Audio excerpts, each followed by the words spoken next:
جدید کا ہندوستان جب آپ ہندوستان کو پڑھ لیں گے، ہندوستان کو سمجھ لیں گے، پورے علوم کا ایک مجموعہ ہے، تو اس کو سمجھنے کے لیے آپ کو کم از کم یہ بیس رائٹر بیٹ ہے، کیا کہیں گے اس کے اوپر؟ جی، یہ ہم نے ایک نیا پروگرام شروع کیا ہے.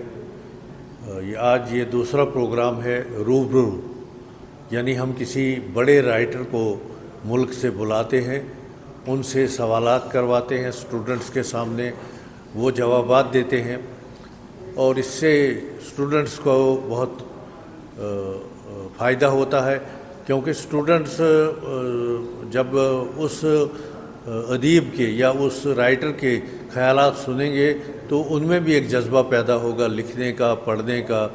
تو اسی سلسلے کی آج یہ کڑی ہے. آج ہم نے ملک کے مشہور و معروف نقاد پروفیسر خواجہ اکرام الدین صاحب کو دعوت دی تھی. وہ ہمارے یہاں روبرو ہوئے ہمارے اسٹوڈنٹس، اسکالرس اور فیکلٹی ممبر سے، اور انہوں نے بہت اچھی باتیں کی.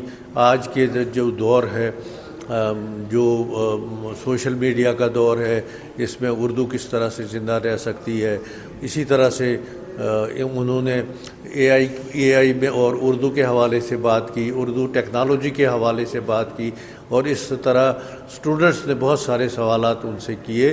تو یہ بڑا ایک اہم پروگرام ہے کہ جس کو ہم آگے بھی جاری رکھیں گے. پروفیسر صاحب، ایک میرا ایک سوال رہے گا تھوڑا ہٹ کے.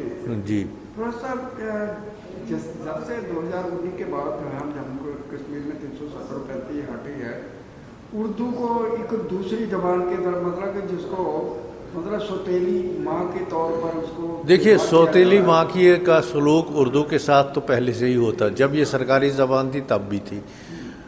یہاں اگر اردو کی سب سے زیادہ کسی نے خدمت کی تو وہ ڈوگرا راجاؤں نے کی، اور خاص کر مہاراجہ پرتاپ سنگھ کا میں ذکر کرنا ضروری سمجھتا ہوں، مہاراجہ رنبیر سنگھ کا ذکر کرنا ضروری سمجھتا ہوں، کہ جنہوں نے اس زبان کو سرکاری زبان کا درجہ دیا. اور پہلی اور واحد ریاست تھی ہماری جموں و کشمیر میں جہاں اردو سرکاری زبان تھی. 47 کے بعد بھی جو حکومتیں آئیں انہوں نے بھی اردو کی طرف خاص توجہ نہیں دی، لیکن اردو کی اپنی اہمیت ہے. لوگوں میں اردو بہت مقبول ہے، چاہے وہ کشمیر ہو، چاہے وہ لداخ ہو، چاہے وہ جموں ہو. اور پھر یہ کہ 150 سال کا ریکارڈ جو ہے آپ کا اردو لینگویج میں ہے، تو اس کو کیسے آپ نظر انداز کر سکتے ہیں. تو اردو کی ہمارے یہاں اہمیت تھی، ہے اور آئندہ بھی رہے گی. ادبی زبان ہے یہ، مطلب کہ بڑی ہی سلیقے کی زبان ہے، مطلب بڑی تہذیب یافتہ اور ہندوستان کی زبان ہے.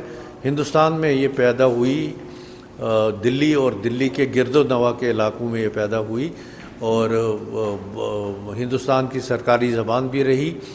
اور ہندوستان کا ایک کلچر، پورا کلچر جو ہے اس زبان میں چھپا ہوا ہے، اور اس کے بغیر جو ہے ہم ہندوستان کو سمجھ نہیں سکتے ہیں. اس زبان کو سیکھے بغیر ہم پورے ہندوستان کو سمجھ نہیں سکتے. جس طرح سے جموں کشمیر کا پورا ریکارڈ جو ریونیو ریکارڈ ہے پورا اردو میں ہے، تو پچھلے دنوں جو ہے ایک بڑا بحران. دیکھیے، وہ تو بڑا یہ تو وہی ہوا نا کہ آپ انجینئر سلیکٹ کر لیجئے اور اس نے سائنس نہ پڑھی ہو، تو وہی اردو کے ساتھ تو یہ بڑا ناممکن ہے کہ آپ اردو نہ جانتے ہیں اور آپ ریونیو میں آپ کو لگایا جائے. یہ بڑا ناممکن ہے. میں نے دیکھا ہے کہ جو ریونیو آفیسرز ایسے لگے ہوئے ہیں، کے ایس آفیسر، انہوں نے باضابطہ طور پر اردو پڑھنے کے لیے اپنے ساتھ کچھ لوگ رکھے ہوئے ہیں، اردو کے ٹرانسلیٹر رکھے ہیں، جن کو وہ باضابطہ اپنی جیب سے خرچہ دیتے ہیں.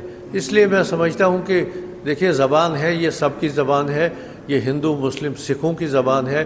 اور اس کی تاریخ اگر دیکھیں گے تو اس میں سب سے زیادہ اگر کام کیا ہے تو وہ ہندوؤں اور سکھوں نے کیا ہے. راجندر سنگھ بیدی کو کون بھول سکتا ہے، پنڈت رتن ناتھ سرشار کو کون بھول سکتا ہے، پنڈت دیا کشن نسیم کو کون تو اس کو کسی ایک مذہب کے ساتھ جوڑنا سراسر اس زبان کے ساتھ ناانصافی ہے. جدید ہندوستان کی تاریخ کہیں نہیں، NCERT کی کتابیں آن لائن موجود ہیں، نبی جماعت کی پڑھ لیجیے، بہت شارٹ میں ہوتا ہے. اچھا، اس کے بعد ہوگا کہ اب تک تو ان کے لکھنے کی پریکٹس نہیں تھی، لکھنے کی پریکٹس ہو جائے گی، پڑھائے کام کریں گے اگلے لیے،